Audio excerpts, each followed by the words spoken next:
스위스에 가면 예. 자살을 도와준다고 해서 예. 비행기 값을 벌고 있다라는 그런 청년들도 있는데 예. 정말 그 스위스에 있는 그 병원에 가면 이런 도움을 받을 수 있는 건가요? 그게 일반적으로 이제 그 디그니타스 병원 얘기하시는 것 같은데, 그게 이제 스위스가 이제 그 안락사가 상당히 일찍 허용된 나라잖아요. 그래서 그 실제로 가서 자살자를 돕는 병원이 아니고 말기 암 환자라든지 명백하게 의학적으로 소생이 불가능하다고 판정이 났는 케이스, 그러신 분들이 좀 더 존엄한 죽음을 맞고 싶다고 해서 그 디그니타스 병원을 많이 가는 겁니다. 그래서 최근에 보니까 한국인들도 많이 가는 거로 나왔던데, 숫자가 유럽에서 가장 많이 가고요. 네. 근데 거기에는 여러 가지 조건들이 있습니다. 그러니까 아까 전에 제가 죽음에 대한 이야기를 할 때 불가피적인 죽음을 맞이해야 될 분들이, 암으로 마지막을 보내야 되시는 분들이 그런 첨부된 진단서가 있고, 그랬을 때 좀 더 죽음에 대한 고통을 줄여주고 그런 경우에 입원 자체가 허락이 되는 곳이에요. 그러니까 청년들이 간다고 해서 그 병원에서 줄 리가 없고 받아서는 안 되는 곳이죠. 그러니까 잘 알아두시고 그 비행기표로 그 디그니타스 병원을 가지 말고 아름다운 스위스에 가서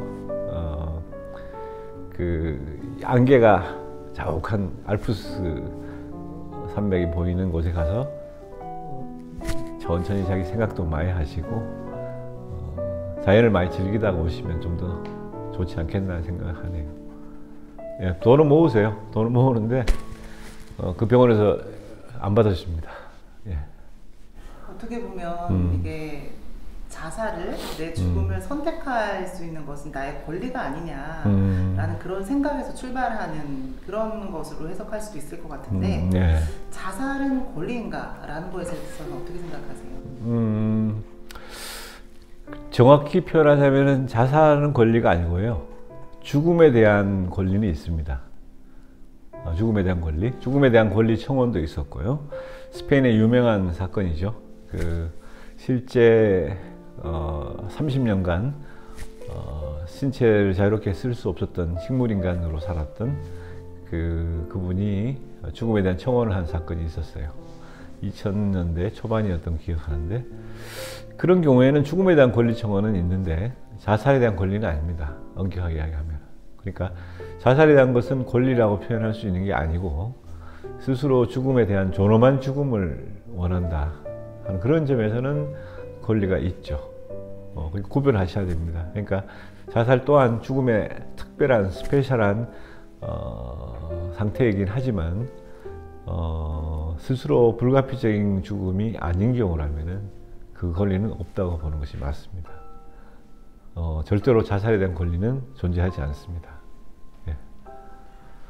누군가의 죽음을 막을 수 있는 것도 권리로 해석할 수 있을지, 다르게 말하자면 자살 예방한다는 것이 누군가의 어떤 개인적인 사건, 자살을 그렇게 이제 보시기도 하셨는데 자살 예방을 하는 것에 대해서 우리가 왜 하는 것일까? 그렇게 하는 것이 남의 어떤 권리적인 측면을 좀 저해하거나 이런 것은 아닐까라는 고민을 할 때도 있습니다. 그거는 아니죠. 아까 전에 말씀드린 것처럼 자살에 대한 권리는 없다고 제가 말씀드렸잖아요. 그러니까 그것처럼 그렇다고 해서 그 상대방의 생명을 내가 어떻게 할 수 있다라고 하는 권리 또한 없는 거죠. 사실은 없지만, 자살 예방이라고 하는 일은 그 사람이 불가피적으로 죽음을 맞이하는 상태가 아니라면은 자기의 이제 인위적인 거거든요. 그런 상태일 때는 좀 더 다른 선택의 여지는 없을까를 같이 고민해 주는 과정이죠. 그러니까 자살 예방은 의미가 있습니까? 그럼 당연히 의미가 있고, 돕는 것이 당연한 겁니까? 했을 때 돕는 것이 당연하죠.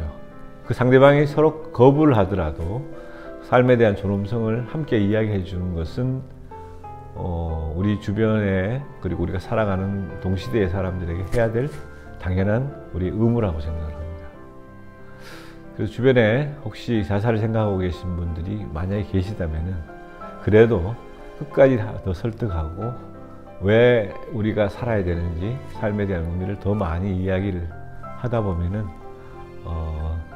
자살에 대한 생각들이 그래도 줄어들지 않을까 하는 겁니다. 권리의 그 생각이 아니고 의무다. 자살 예방은 그렇게 생각합니다. 디그니타스 병원 갈 돈을 모아서 알프스를 가라 하셨는데 혹시 이 영상을 보고 계신 분들 중에 지금 죽음을 고민하고 자살을 고민하는 분이 계시다고 한다면 좀 어떤 말씀을 좀 해주고 싶으신가요? 너무 힘들고 그리고 여러 가지 분노나 좌절 때문에 극단적인 생각을 하시는 것에 대해서는 이해는 갑니다. 많이 이해는 가지만 그래도 삶에는 의미가 있다. 왜냐하면은 죽음을 우리가 생각을 평상시에 안 해본 사람들은 또 삶의 의미가 없다고 보거든요. 그러니까 삶과 죽음은 항상 함께하는 것이기 때문에 죽음에 대한 생각을 하시는 분들이라면 삶에 대한 의미도 같이 성찰을 하셔야 돼요. 그러니까 삶에 대한 의미가 뭐 하나도 없어진 상태에 이르렀을 때 죽음에 대한 의미가 있다. 근데 지금 나는 전혀 의미가 없다고 생각할지 모르겠지만 바틀린 것이 반드시 있죠.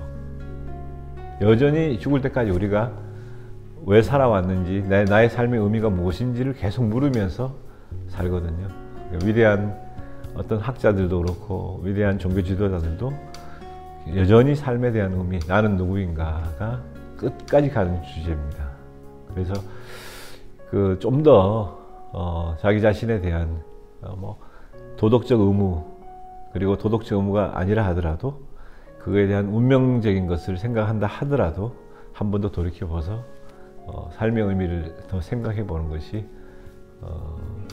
죽음에 대한 의미를 조화시킬 수 있는 하나의 방법이다. 저는 그렇게 생각합니다. 부디 알프스 가셔서 삶에 대해서 생각을 꼭 해보시기라는 걸 듣습니다. 다른 세상을 보면은 다른 생각이 펼쳐지게 되어 있습니다. 그래, 그럴 수 있지.